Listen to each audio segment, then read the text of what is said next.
Survey of Religions, Lecture 2, continuing on page 3 with karma. Did you ever get involved with karma? Like kind of intrigued by it, or wondering if we're like reincarnation, like if in your former life you were like a toad or a rat or something like that? I never did. Hindus seek moral harmony in all. They do this through the pursuit of Purushartha, which is the 4 goals of life, of course. And what are these, Brother Eric? They're Kama, Artha, Dharma, Moksha. Moksha is something you have to remember eventually here. Moksha. Sounds like some dish. It is. More moksha, please. Everyone seeks Kama, that's pleasure, right? Both physical pleasure and emotional pleasure. Yeah, people seek that.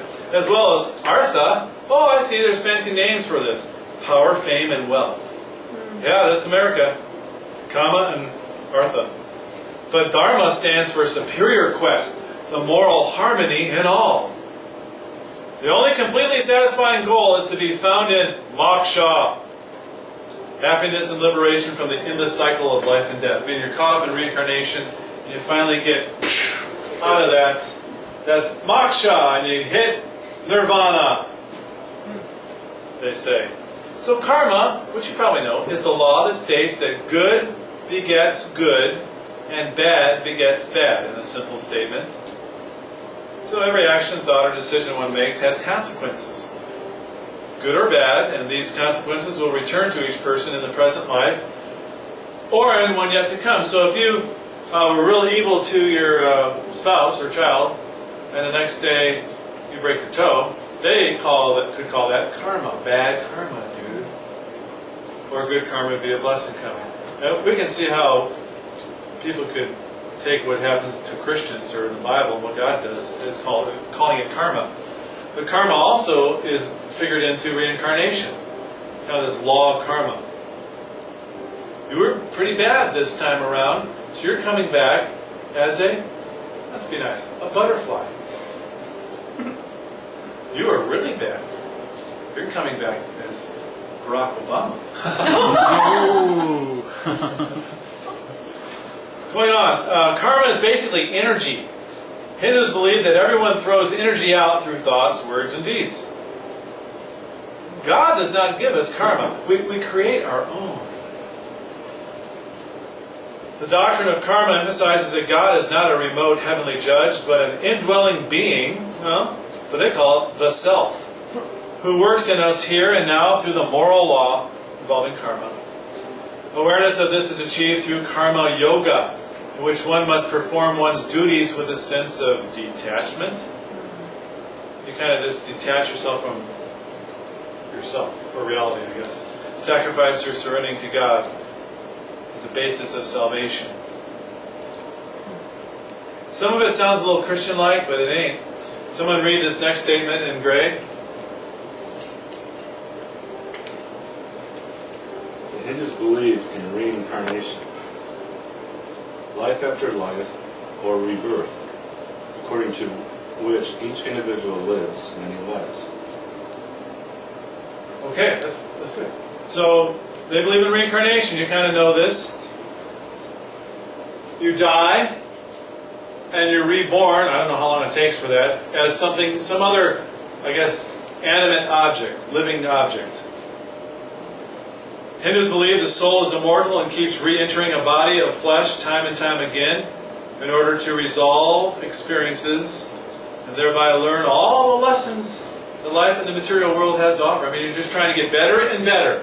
So if you were bad, you're going to come back as a rat or an ugly butterfly or something, and you're going to come out of that hopefully going, I learned my lesson as an ugly butterfly. I want to do better. Oh, I'm back to a horse level. I was a good horse this time around. Oh, I'm back to a human. I'll be a better human, that's for sure. I've learned my lesson. Through karma, reincarnation. It says here, reincarnation explains the natural way the soul evolves from immaturity to spiritual illumination. So, evolution, kind of in here. A little bit. It's also known as transmigration of souls. I don't know if you've heard that term before, but the soul, your soul leaves and comes, it's going to go into something else. Transmigrates. What's next? And somebody is in charge of all that. They say it's just a law that happens. Every individual soul returns to earth several times by rebirth to perform proper karma to purify itself. And once purified by good karma, the soul reaches liberation with no rebirth. With good karma, a person can be reborn into a higher caste, even to godhood. But bad karma can relegate one to a lower caste or even to life as an animal. Someone read this first statement under general beliefs. Hinduism does not require its adherents to accept any one idea. No single dogma is imposed on everyone. Interesting. You have a lot of liberty with what you want to believe in that system. In Hinduism, sin is committed against oneself, not against God. They teach that salvation is the release from the wheel of life, this cycle of rebirths, through which we must work to better ourselves and realize our oneness, there it is, with Brahman. It must be worked out by each individual through successive lives. And basically you got to learn your lesson. You know, just think this out. If I was designing a religion, I'd make it like Christianity. If I was just in the flesh thinking this out. But no one will go to hell. You just have to learn, through another life. You got to learn your lesson. This karma thing, just thinking out, so you didn't do so well this life, so this next life you're going to have to learn some lessons. So you're going to be a little different. You'll learn your lessons, you'll come back again, you'll be much better, and eventually you'll get to the right level, and everyone's eventually going to be there, one big happy planet. Well, God designed it, so I don't have to. For many thousands of years, Hinduism has been known as the eternal way. Hindus believe that certain spiritual principles always remain true, and that each person's life is a quest to discover the divine within the self. If you get confused on this, I can understand. Definitely people on Atkins diets are going to be looking at this going, what? But it's confusing. This search is known as Dharma again.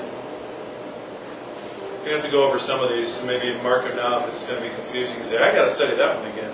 It's grayed out. I don't know that. An example of the pervasiveness of this truth-seeking spirituality in Hinduism is the bindi. What's that? That's that little dot thing. An ornamental mark worn by women on the forehead between the two eyebrows. You ever see that? It's like a big cancerous mole. Yeah, that thing. It symbolizes a need to foster supramental consciousness, supramental consciousness, which may be achieved by opening the mystic third eye.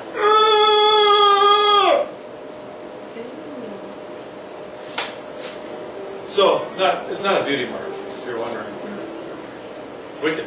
Hindus view human life as 4 phases. Skip that one. I mean, you can read it later, but we have to say. Hindus believe that all streams and rivers lead to the same ocean. They also believe that all genuine religious spiritual paths lead to the same goal. That is the worship of every form of God. So they're fine with Christianity. It's just another God in their list of gods. You can see how New Age comes out of that.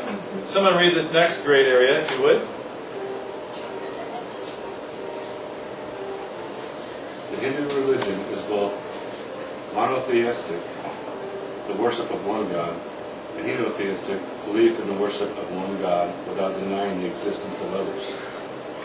Hindus were never polytheistic, worshiping many gods. This is confusing. Yeah. But you need to try and get this. It's both monotheistic, that's where this Brahmin dude comes in, and henotheistic, belief in and worship of one God without denying the existence of others. So there's all these millions of gods, lesser gods, and there's this one ultimate God. And it's called panentheism. Oh, I'm sorry, that's the next one. Sorry. So Hindus believe that there is one all-pervasive God who energizes the entire universe. This concept of God is existing and giving the whole thing is called, there it is, panentheism. So that one you're going to have to study out a bit. Just know that they believe in panentheism, and that's just, it's not pantheism. Because it's different. Because it says here, which is the belief that God is in the natural universe and nothing more. Panentheism is, he goes beyond that. It's the world and beyond it. So that helps you. Pantheism is in matter. Panentheism is beyond the universe. So, we believe in a God beyond the universe. But He's not in matter.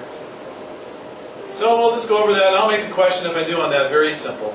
There are millions of Hindu gods, as many as 330 million. Who counted them? That's a lot of gods. Pick one. That's a temple where they worship at. That's a pretty big thing, isn't it? So you got this next section. We can look at these Shaktism, Vaishnavism, Smartism. I like that one, Smartism. That one, they accept and worship all major forms of God. They're pretty smart. That was a little joke, but okay. In Vaishnavism, there have been 10 forms or avatars that their Lord Vishnu, Brahman, is said to have taken. Okay, that's one little thing I want you to know. Vaishnavism. You got these avatars that their Lord Vishnu is said to have taken to rescue his followers. So that's an extra credit one there. If you can memorize that, you're smart. Kalki, this is the 10th avatar, who's still to come. What does that sound like? The Messiah. The Messiah that's yet to come. So they got the 10th avatar that they're waiting to come. Kalki. Hindus do not worship idols, but they worship really the energy in the idol. So it's basically like idol worship. You can read that whole thing. It's confusing. I like this one to almost end on. Cow worship. Hindus believe in ahimsa, or non-violence and non-injury in all activities. Yeah. And they say Mahatma Gandhi once described Hinduism as a quest for truth through non-violence. That's why they have a vegetarian diet. And they regard all living creatures as sacred. The cow symbolically represents all creatures. How is that? How did they get that one? And is a living symbol of Mother Earth. The cow! The cow! Well, they're starving to death in India, and they got all these cows wandering around. They don't eat them. The cow is therefore particularly sacred.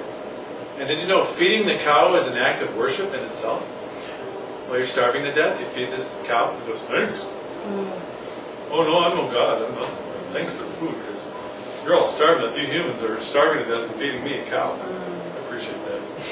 The cow represents life and the sustenance of life. They say it represents our soul, our obstinate intellect, our unruly emotions. But look what they say here. But the cow supersedes human beings because it's so giving, taking nothing but grass and grain. Look what it gives, and it gives, and it gives. These guys are deep. The cow is vital to life, the virtual sustainer of life for human beings. Without a cow, where would we be? They say the cow is a complete ecology. I guess he eats and then fertilizes, and he's got milk, and then you cut them up, which I don't, and eat them for tasty burgers and steaks. And then finally, the most wicked thing maybe of all, nirvana is the goal of the Hindu. Hindus believe that all living things are Brahman or God. Enlightenment is attained by becoming tuned into the Brahman within. Then one reaches nirvana. This brings release, moksha, from the wheel of life and gives access to nirvana. You are online students, you're probably saying, say what? This thing is confusing. Well, focus in on the gray words. Now, because of time, I can't do the little cards. I'm going to have to redo my future now for Saturdays. They got to be shorter, much shorter. But look at those cards online if you can find them, if they're there. Otherwise, look at the great areas. Start understanding the difference between Buddhism and Hinduism. Okay? And we'll move on. It'll be okay. What's the big difference between Hinduism and Buddhism? Well, Buddhism has a guy named Buddha. And where did Buddhism come from? Hinduism. See, you learned something already. Take a break or a nap, and we're going to do a short little quick overview of sin. No, it'll go pretty fast. It'll be about 15 minutes. You'll see.